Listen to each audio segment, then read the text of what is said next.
Thanks for joining us for Season 6 of the Hospitality Hangout, a hospitality-focused podcast where the founders of Branded Strategic share their insights and bring technology and innovation leaders that are making things happen in the industry we love. My name is Jimmy Frischling, otherwise known as the Finance Guy. I'd like to introduce my partner, Mr. Michael Schatzberg, also known as the Restaurant Guy. Thanks for the introduction, Jimmy. And to all those listening, feel free to call me Shatsy. Together, we are the personalities behind Branded Strategic Hospitality. We work at the intersection of hospitality, technology, innovation, and capital. Jimmy, we got an amazing show. Can't believe it's season 6. We got an amazing show. But before we get into it, Jimmy, there was something that I had to talk to you about because it's been bothering me. Someone said they love the marketplace. They love the branded marketplace. And, that's the e-commerce platform that we launched, which is connecting operators with best-in-class tech, right? You know the marketplace, Jimmy, right? Yeah, I've heard a little bit about it. A little bit. So what somebody said was they thought that the brandedmarketplace.com, the name was too long. They said the name was too long, Jimmy. So I just wanted to throw out there, Jimmy, to anyone listening, right now, Jimmy and I are fielding new names. If anyone has an idea, just email us at marketplace@brandstrategic.com. Email us your idea for a new name that is shorter than thebrandedmarketplace.com, and we'll check it out. Jimmy, you got any ideas? BM.com just came through on the wire. Look at that. Boom. Look at that. Already getting one. How about just .com? Yeah, I'm thinking the BM.com might be taken. I don't know. But so, Shatsy, I suppose if I said the branded hospitality, really good marketplace.com, I'm going in the wrong direction. Right? Yeah. Wrong direction? And I also, I was on GoDaddy, by the way, just checking out URLs available. I've come to the conclusion that every word in the English language has been run through with a .com. There is nothing that they haven't .com that's actually a word. That's what I've come to the conclusion. We have to make up a word. All right, listen, I think it's a fun contest. If somebody submits a name and we use the name, do they get anything? Yes, they get a free 1-year subscription to the marketplace. Wow. Free 1-year subscription to the market. And I'm pretty sure Jimmy will give him a hat. Yes. By the way, what's it cost to be in the marketplace? Well, the marketplace is actually free. So I guess to your point, Jimmy, I guess you're really not getting much. But the hat's a nice hat. Jimmy's wearing the hat right now. It's a gorgeous hat. That segment was proudly sponsored by a combination of Chico's bail bonds and GoDaddy. GoDaddy.com. When you need a bail bond, go to Chico's, and you want a domain, go to GoDaddy. Thanks very much, GoDaddy. We appreciate it. Invoice is in the mail. All right. We are very excited for today's episode. Our guest today is our friend and partner, Mr. Tim McLaughlin. He is the CEO of GoTab. This is an exciting company that Branded is thrilled to be partners with, and we love what he's doing. And I'll let Tim, we're going to ask you to take the lead, give us a little background on yourself and your elevator pitch on GoTab, and then we'll jump all over this podcast and have some fun. Yeah, thanks for having me, Jimmy and Michael. Michael, wow, we are getting formula. Mr. Schatzberg to you, Tim. I don't know. I usually call you Shatsy. I feel like Michael. Oh, you want on the podcast? You want to go a little more serious? I get it. Okay. Yeah. All right. Well, Timothy. I don't think I got a hat, so I'm actually feeling like I should not really be in the club or something like that. The hat's already on its way. Okay, good. Anyway, yeah, it's great to be here. Great to be part of the club for sure. It's been a great network. You guys have been hugely helpful. And just a quick background on myself. I co-founded GoTab in 2016. We've taken many turns and twists as hospitality has in the last 5 years, for those who know. Start in payments, ordering, and then we're a full system now. Our real focus, instead of being like most POSs, we are focused on making the guests have a better experience as well as the operators. So that's it. There's a lot to unpack there, but that's the simple version. No, that's great, because we're going to dive into it real deep. Believe me, Jimmy's got a list of questions, and let me tell you, he's going deep really deep. Jimmy is granular. He's getting granular. But before we get really deep and granular, let's just talk about how Tim came to GoTab.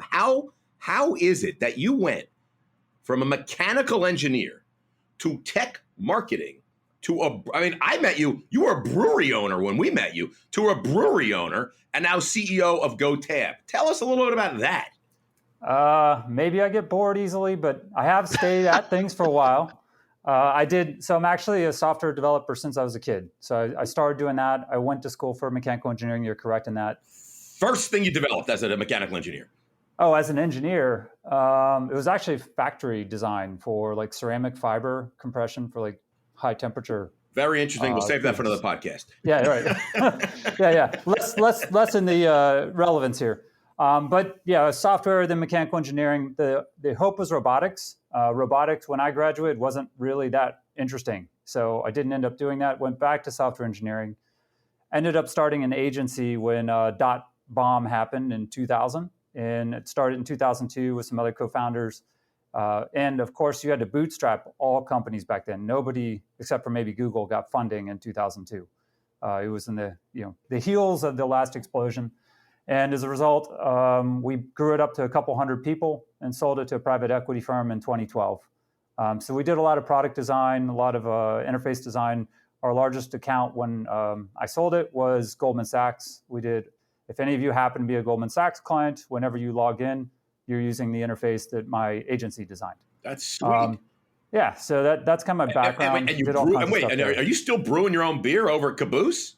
My wife, actually, I gave that business to my wife. When I sold SiteWorks as the agency, I've always been passionate about food and beverage for my whole life. I used to brew beer in college, and essentially... Wait a minute. Someone just came into the office, and guess who we got? I got a load of Caboose beer. Awesome. I got Bienvenidos Mexican Lager, Fog Hazy IPA. That's probably what I should be drinking. Midnight Boil, Bourbon Barrel-Aged Barley Wine Ale. Holy cow, awesome. Look at I this. got a French oak barrel aged tart cuvee. Yeah, there's a lot of good stuff. I said that great. There. This is awesome. We got to get you introduced to Jason Sherman over at Tap Room. There you go. Fog Hazy, Vienna, lager. I got to tell you, this is going to be a good podcast. Jimmy, it's going to be a good night. We're going to take a few seconds. I'm going to shotgun one of these tall boys, and I'll be back. Wow, that is awesome. So yeah, we got some great. So I guess so you're still brewing beer, I guess, over at Caboose. My wife does. She still has a whole team. She has 5 different sciences in a brewery, so she has biologists and chemists and all kinds of fun stuff. And then they have 2 tap rooms as well, and we distribute beer into the Virginia and DC metro area. We'll have to have her on for an entire Caboose Brewing podcast. Let's not take sidetracked from GoTab, because that's what we got to talk about. Sure. So opened that. It did very well. That opened in 2015, and essentially we couldn't get people in the door. We ran out of tables. I loved the first experience in hospitality, which is getting a bad review on Yelp because you can't get someone a table. That's always like a quintessential moment where you're like, wait, I got a 1 star for not being able to give you a table because we're full. So I don't know how that logic works, but that's how the world works. We're going to connect you and your wife to a friend of ours, Mr. Zach Oates at Ovation, guest feedback and engagement. And this section of the podcast is sponsored by Ovation. Invoices in the mail. All right, Tim, I want to jump in here. Part of our secret sauce and what I really believe makes Branded a little bit different, if not maybe a little unique and daringly maybe unusual. We are operators, from the start. The lens we look at tech and innovation is through the mind and through the eyes of operators. And we love our own. That's a scary mind, by the way, Jimmy. the mind of Jimmy Frischling and Michael Schatzberg. And we love that we come with and continue to maintain, we own and operate stores, and we have our boots on the ground experience. Transitioning to the investment part of our business, we have found the most successful tech companies that we've been working with are those that are built by operators, people who grew up in this industry or at least committed some time and effort to it. We know, as you just talked about, you started your brewery as a passion project, but can you share how your experience as an operator led to the development of GoTab? Yeah. Well, essentially GoTab, humorously in 2016, I don't know if you've heard of this app out there. It's out of France called Sunday. Has way too much money. But yes. Humorously, they just raised $10 trillion, I think. Yeah, something like that. But essentially, they do now and raised a gajillion dollars doing what we did in 2016, meaning you can pay your tab. That was all you could do. That's all you can do with Sunday too. But in 2016, we were doing that. You could enter a code. In 2017, you could do it with the QR code. And our whole goal was to turn tables faster, as many hospitality tech companies want to do, is get guests in, get them out, take their money as fast as you can. Turns out we couldn't really get enough traction with that. And that's what we've seen overall, is it just doesn't solve enough problems. And so we ended up growing. I ended up opening a second brewery. So my first brewery is full service. Second brewery is counter service and much bigger, 3 floors tall, 2 separate patios, huge space. And essentially we had to figure out how to service such a huge space. It was about 6,000 square feet, and then another 6,000 or 8,000 indoors square feet of dining area. So GoTab then added ordering, and then we just kept expanding and expanding because we found that there were gaps and more gaps in the Sounds like operation. a perfect fit, man. You're a software engineer and a brewer. And it just sounds like it fits together, right? That's how we got there, yeah. I mean, we also, so just for the record, we sell about 50% of our revenue as food. So we actually do a lot of food. The first restaurant is a very nice farm-to-table restaurant. So I do have some experience with full service. I won't say we're high-end, Right. but we do try to have high-quality experience and I'm sure. service. Well, sticking with this whole kind of subject and topic we've got here, let's talk a little about QR codes. Yep. Because QR codes been around since like 1994 or something like that, Yes, right? So they're not new. Yep. But then I guess this pandemic hits and everyone starts embracing QR codes like they've never seen them before. But when they were around, no one even knew what they were. No one seemed to care. So QR codes, I mean, everyone seems to have been embracing them right now. And a lot of operators and customers, they look at it, it's a labor saver in a lot of ways because you can scan a code and maybe I can just order and what I want without even having to, to do anything with a server, which is great. So it's really done wonders for the front of the house on the operational side for restaurant operators. But in the back of the house, are there other ways that GoTab is working to alleviate current labor pains other than just the obvious QR code order, and that helps me reduce my kind of the server kind of element of labor? Yeah, so a QR code, in the way GoTab thinks about it, is really a point in space, right? So a QR code is unique all throughout your restaurant. It could even be in the hotel next door. But that lets us know where you're standing or where you're sitting or maybe laying. I don't know. But the point is that we know where you are, which means we know what menus you can access, who you are, what's available at that time, how long it's going to take to get it to you. And as a result, we can then start optimizing a lot of things in the kitchen. We can optimize delivery. We can say, hey, Jimmy and Schatzy are sitting at the same table, even though they ordered at separate phones. Let's make sure we take their food out at the same time so they can cheers. And then we can also save on running costs. So there's a whole bunch of things like that have to do with efficiency in back of house. We also support two-way messaging into the kitchen, which nobody else does. But here's a really simple example. If Jimmy gets a burger and it doesn't have cheese on it, or maybe it does have cheese and he doesn't want it. Jimmy's definitely getting cheese on his burger. Okay. Don't take the cheese off Jimmy's burger so fast. Jimmy gets a burger without cheese and he's like, where's the cheese? He could actually just text message directly into the kitchen, not have to flag a server, and they could text message back and say, hey, we're sending one out with cheese on it. No running, finding a runner. And guess what? With everybody short-staffed, that's a big problem. Same thing translates to curbside or takeout delivery. I want to stay on that theme, and I appreciate all that. Look, I love it when we're able to quote our guests, and there's a line you say, which just for avoidance of doubt, I'm probably going to steal. I'll use it in the future, and I'll decide whether I give attribution or not. But you like to say, you tell people to think of the kitchen like a factory. Yes. Think of the kitchen like a factory. Before all the chefs tuned in, stop listening. Before all the chefs tuned in, stop listening. Can you share what you mean by this? Yeah, absolutely. Kitchen, factory. So, what do you got here? So just to be clear, there's different types of factory. Like Ferrari makes their cars in a factory by hand. So it doesn't mean that everything's robotic, right? But what it does mean is that you optimize it for production. And optimizing may be speed and efficiency. It also may be optimized for quality, right? But what you do need to do is have a process instead of everything being verbal and ad hoc every time.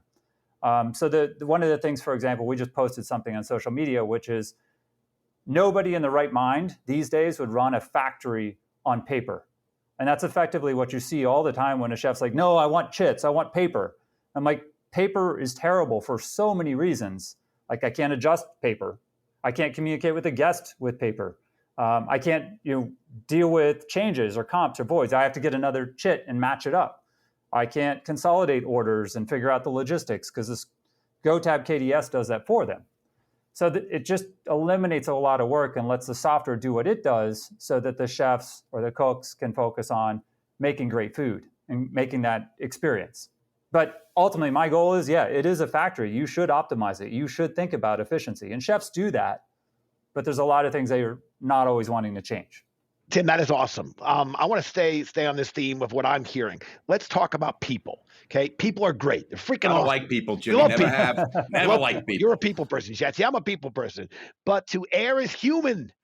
And employees will sometimes, occasionally, almost never, more than likely, fail and forget. So we joked a few weeks ago with our friend and partner Evan from AGOT on the Hangout about what happens in the house when you bring home a delivery and someone's order is wrong. They're missing a fork. What's going on there? Let me tell you something. Spoiler alert: it ain't good. They're not happy. You forget the soy sauce in that sushi order, you're dead to me. So when you bring in technology, you leave at that orangey dressing on the sushi, Jillian, honestly, it's grounds for divorce. There you go. I believe it. So when you bring in technology into the ordering process and guests can order food on their phone or computer, they're taking care of themselves. They can't blame the restaurant for their own mistake, can they? Do they? What are your thoughts on this? Well, first off, the guests don't blame the restaurant. We have almost no sendbacks in most of our operations where they're QR driven.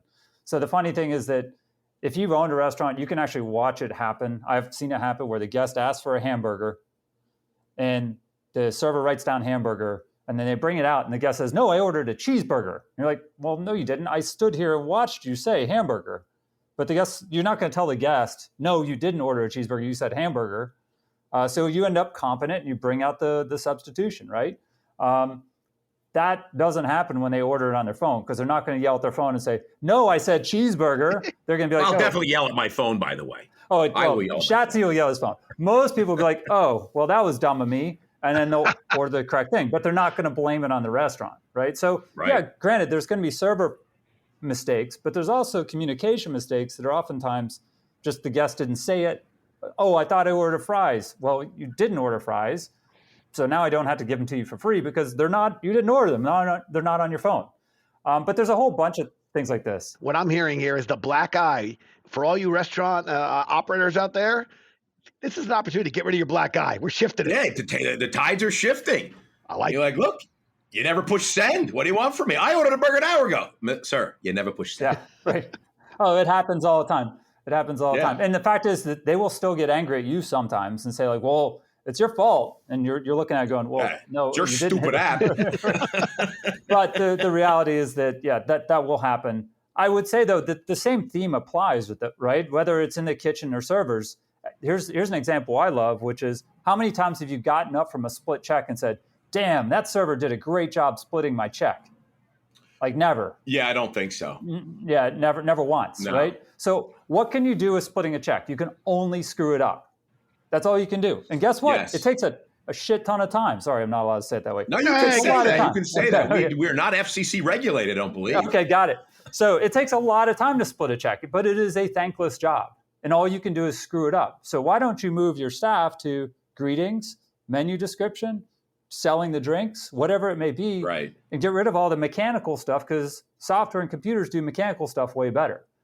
So that's always our philosophy on all these things is like move the mechanics out, let the people shine at what people do, which is fill gaps, tell stories. It's great stuff. I love it. Listen, before we move on, because we do have a lot to cover, you're doing a lot over at GoTab. I mean, you got a suite of services. There's nothing you're not doing to help operators reduce cost, increase sales, becoming more efficient, communication, ordering, paying. I mean, GoTab, you're doing it all. That being said, what's next? What's next for GoTab? Sure. Can you tell us? I need breaking news right now. I have to have something big. You're not satisfied? You're unhappy? No, I need something big, Jim. You know we need something big. More. He needs more. So we have a philosophy at GoTab, which is payments should disappear, which is funny because is that breaking news, Tim? No. But the breaking news is we do have a new way where basically tabs disappear altogether. So you don't do anything. You walk in, you open your tab at the host stand, or you. Does that mean we don't have to pay for food or drink when we go to restaurants? Most GoTab guests don't pay at all. They just walk out, and then the payment happens automatically. So we are paying. You are paying, but 30 to 40% of the time, it's just happening of its own course. I thought it was just free food and drink. You can try that. No, But yeah, that business model would be too akin to That's our. called Dine and Dash, I think, Jimmy. That's a different Yeah, model. it's also called the Hospitality Marketplace. That's a different app, the Dine and Dash app. Yeah, Dine and Dash app and the free marketplace. It's a different model. Tim's not into that model. Yeah, that's sorry, Tim. hard to sustain. No worries. So then we are actually getting pulled a lot into QSR.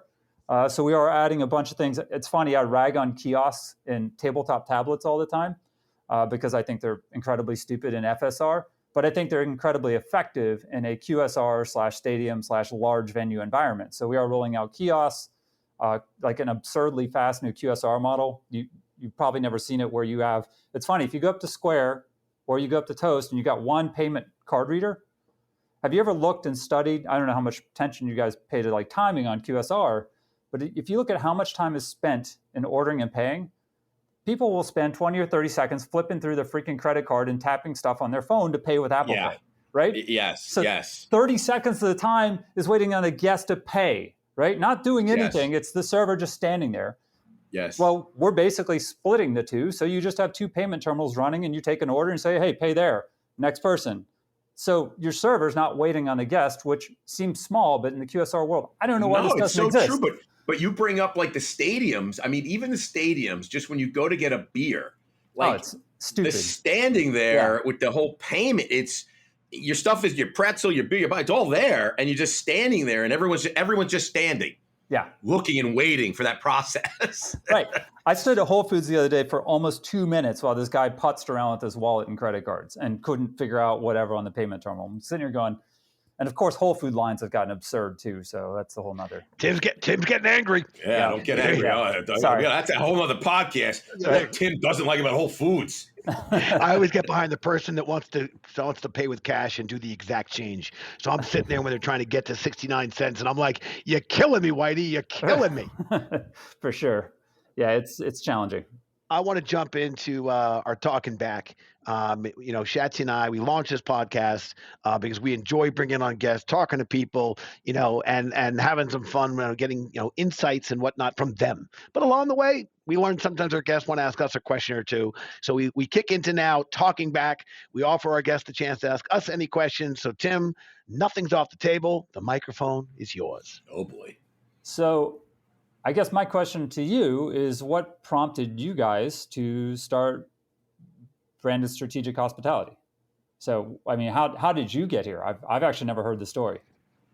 It is a great story. How much time do we have on this podcast? Yeah, well, hold on. Has that question been asked before?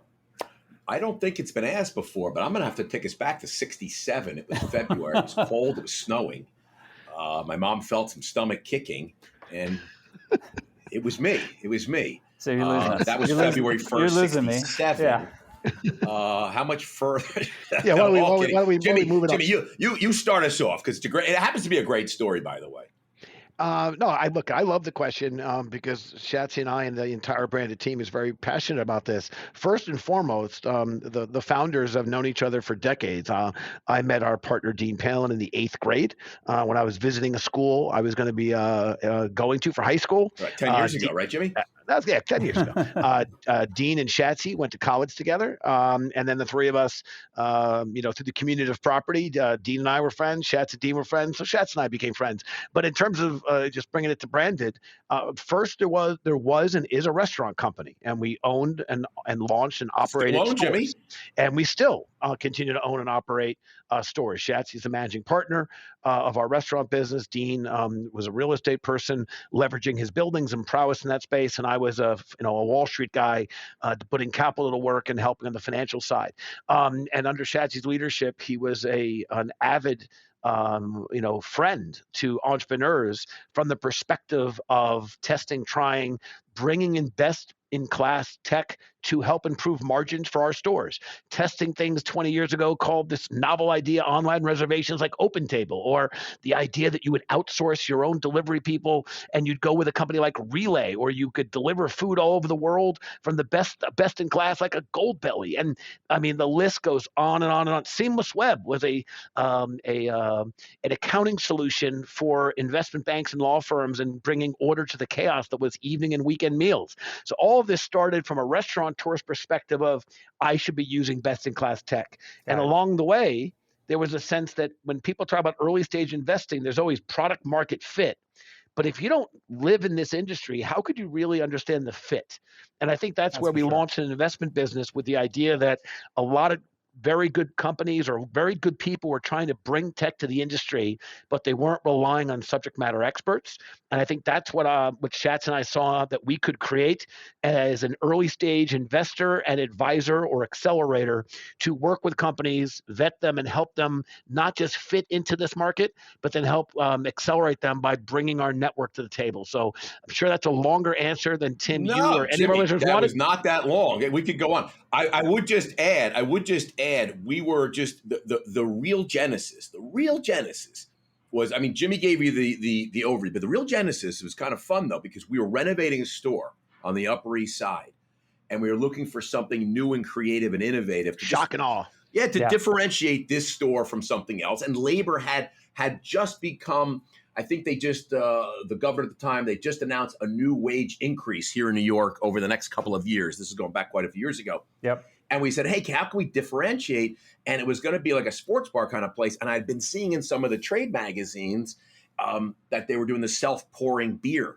And I'm like, wow, I talked to Jimmy and Dean. I'm like, wow, that's be really cool. As we redesign this restaurant, wouldn't it be cool if we had this, that you could pour your own beer watching a football game, just get up and pour your own beer. We never saw that, but that was really cool. And I interviewed a couple of, met with a couple of guys who did this, found one we liked. We put it in, built the store. We had 20 of these self-pouring taps. Pour My Beer was the company out of Chicago. Yep. And really, we loved it. And and Dean and Jimmy were like, "Oh, this is unbelievable." And we kind of said, "Hey, Josh, are you looking for investors?" And he said yes. And that was really the kind of the aha moment about be like, "Well, wait a minute.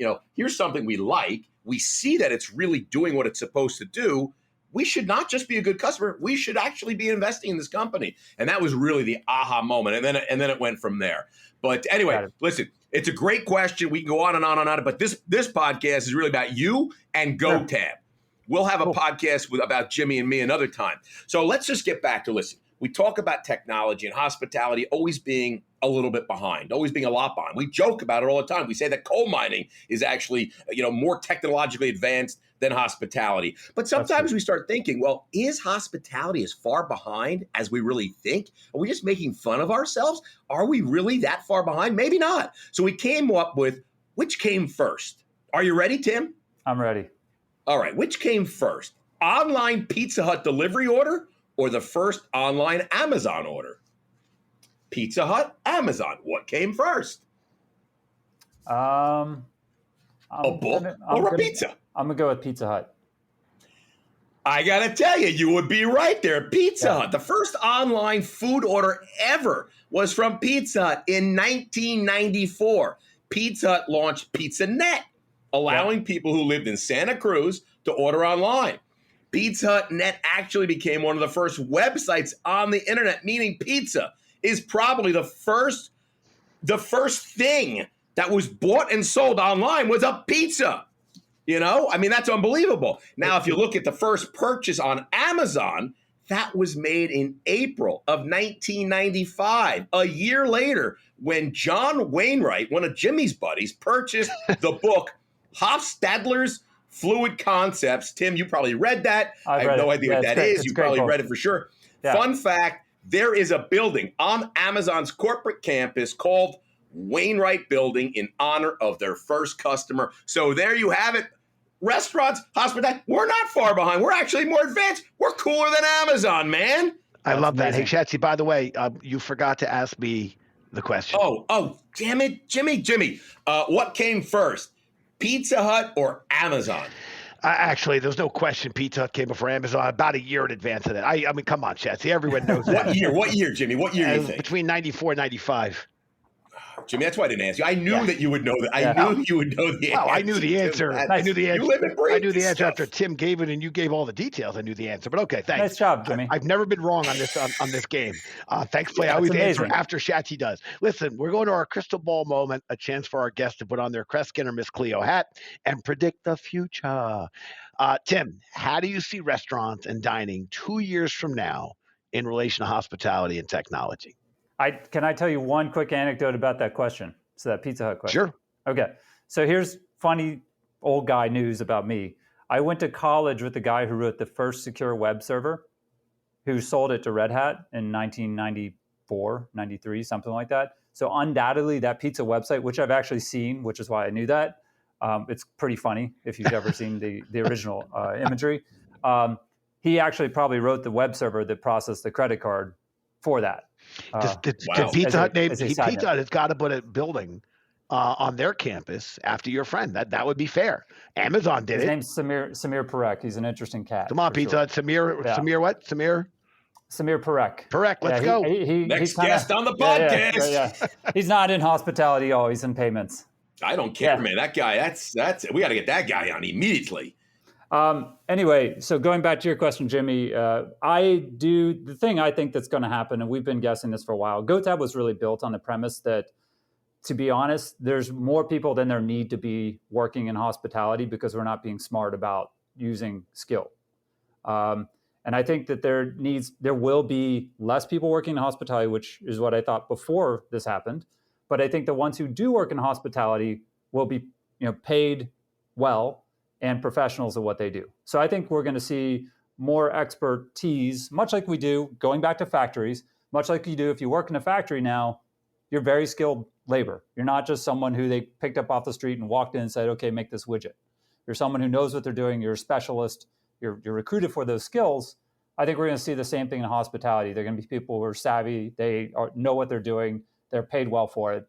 But there will be fewer people working in it. Which I just want to add. Yeah, not a bad thing. No, it's interesting because I was just thinking, like, a lot of places outside of this country, like in Europe, a lot of the restaurants, the staff, the front of house staff, I mean, they are really professionals at that. They are not students and actors and dancers. They are professional waiters, and that is their job. And like you said, it's a not tip thing. They're paid well to do that. So I agree. It's interesting. Schatzy, I was only going to add that if you asked me that same question, was just asked of Tim, I would say ditto. And I just want to. I thought you were going to say Pizza Hut, 1994. Nope, ditto. Right. I'd go with ditto, and I would be right because I think I completely agree with what Tim just put forward. And I'm actually really excited, not just to see the human capital that it to some extent is going to exit the industry or be somewhat made redundant, but the opportunities that will be created in the industry, which I think is going to be just fascinating as we see a more professional or I think a real vertical. It's the single largest job, I guess, segment of the job market in the country. So it is going to be transformed. It's going to be great. All right. I think we're done with the podcast, Shaz. I guess we could just move on and wrap it up, right? Jimmy, I know I owe you one because I didn't ask you the question on the what came first, but we got to go quick fire. Oh, that's right. So we got to go branded quick fire. If we didn't do branded quick fire, I don't even want to know the feedback, the negative feedback that we would get, the hate mail that we would get. It would be horrible. So, Tim, branded quickfire, 5 lightning round questions. First thing that comes to your mind, are you ready? I'm ready. All right. Well, this is a very apropos question since we were talking about pizza in 1994. Favorite pizza topping? I'm old school. It's pepperoni. Boom. Can't replace it. Where are you getting dinner from tonight? Pizza Hut. I'm going to be boring. In honor of Rev, I'm going to make burgers at home. Nice. So. Rev gets a shout out. Dad. You buy the patties, you get the meat and make your own patty, just flop it down. No. Why would you buy patties? I mean, that's not right. Shouldn't do that. What's your favorite food city in the world? I would have said in the U.S., it would have been San Francisco. It is no longer. And I even would have put New York up there. I would actually say, I'm not even sure because I've been locked in a dungeon for 2 years these days. But I'd say outside the U.S., there's some amazing cities. Like Mexico City is pretty incredible. Mexico City is a great food city, highly underrated. I would agree with you there. Yeah. Favorite place to travel now that we got to get you out of that dungeon and out on a plane and out and about? I love the mountains. You can put me in any mountains anywhere, and I'm happy. All right, we will push you out of a plane onto a mountain. That sounds good. Violent.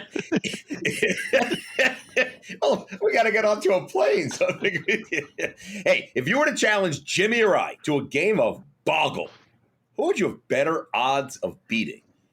Boggle, the crazy word game. I think I'm gonna beat you rather than Jimmy. Of course you would beat me rather than Jimmy. I think you know you would beat me rather than Jimmy. My vocabulary is 4 letters, and that's pretty much it. You add an S, I go to 5-letter words. It's because I make them plural. But it's an energetic 4 letters. Yes. That's the important part. It is. And and again, ing, I can add that and, make them 7. But again, they're all the same 4-letter words. Schatzzy, I don't know. Schatzzy, you talk good. You good. I do. I talk. You talk good. Good. Yeah, it's good.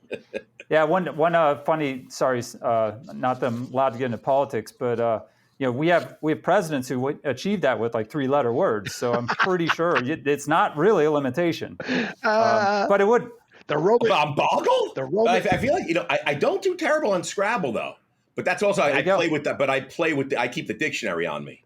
Yeah, I was going to say, you have the phone, you type it in. No, I literally have the dictionary in my hand when I play Jillian, and she's like, "You're cheating." I'm like, "I'm not cheating. I'm just looking. I want to make sure I spell the word right. I mean, that's not cheating." I think that would be exactly cheating, but okay, we'll talk to Jillian about that. Jimmy, I don't want to spell the word wrong. That would be horrible. You know what? You make a good point, and we'll leave it to the inventors. And who knows what to do? Those X's and those Z's, they're so hard. Who can make a word with those? Why don't you take a moment and think about that one? Listen, while Shatzy's thinking about whether or not he is or is not violating the rules of Scrabble, I will take a moment to thank Tim for joining us on the podcast today. We appreciate you, and we very much appreciate you sharing some fantastic insights with our listeners. You guys are doing important things for the industry, and we're thrilled to be your partners and be on this journey with you. If you'd like to get in touch with Tim directly, you can email the podcast team at podcast@brandedstrategic.com, and we'd be happy to make the introduction Hey, for Jimmy, you. before you go, can I just ask Tim, if people want to check out GoTab, what's the URL to go check it out? If they're an operator, just go to gotab.io/en for English, or you can go to the bottom and it'll say for operators. GoTab.io. GoTab.io. Go check it out, everybody, because let me tell you, Tim and the GoTab team are doing some cool stuff. Jimmy? Yeah, can we use that name for our marketplace? Just ask Tim to lend it to us, gotab.io.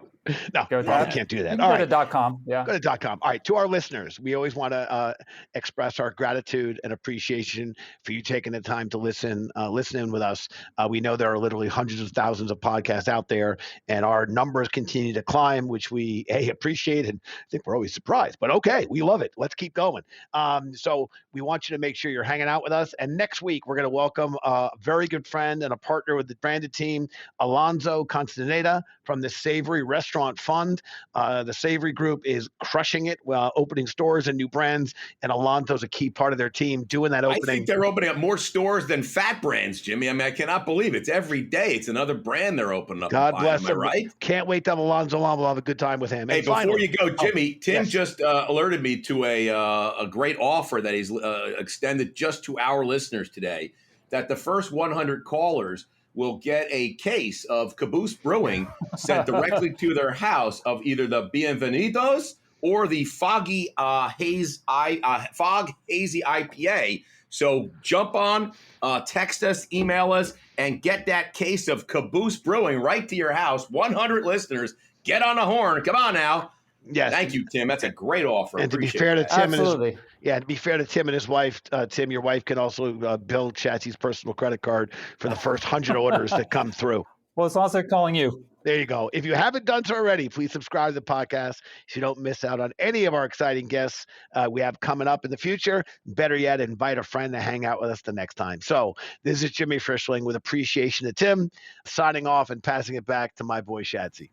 Yo, thanks, Jimmy, and thanks to everybody. This is great. AKA Restaurant Guy, Schatzzy signing off from the Hospitality Hangout. Thank you, Tim. Love what you're doing over there. Thank you both. Cheers, everybody. Cheers.